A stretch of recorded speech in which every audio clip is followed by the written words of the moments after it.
კულტურის და ძეგლთა დაცვის მინისტრი და მისი მოადგილე დღეს სენაკს სტუმრობდნენ გურამ ოდიშარიამ და მარინე მიზანდარმა ნოქალაქევის არქიტექტურულ-არქეოლოგიური მუზეუმი და თეატრის ისტორიული შენობა დაათვალიერეს.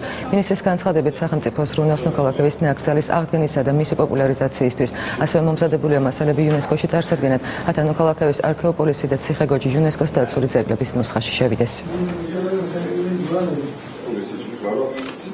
ჩვენ ბევრ თემას ვისაუბრეთ, ეს თემები შეეხო კონკრეტულად ნოქალაქევის მუზეუმის ნაქალაქარის განვითარებას, მის პერსპექტივებს, იმ ამოცანებს თუ იმ პრობლემებს, უფრო სწორედ, რომელიც ამ მუზეუმ ნაკრძალის წინაშე დღეს დგას.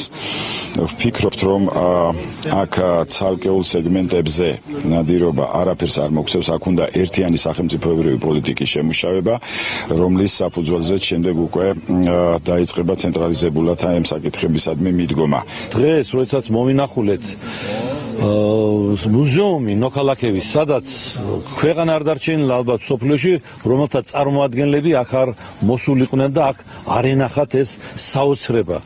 ეს აკროპოლისი, ციხე-გოჯი.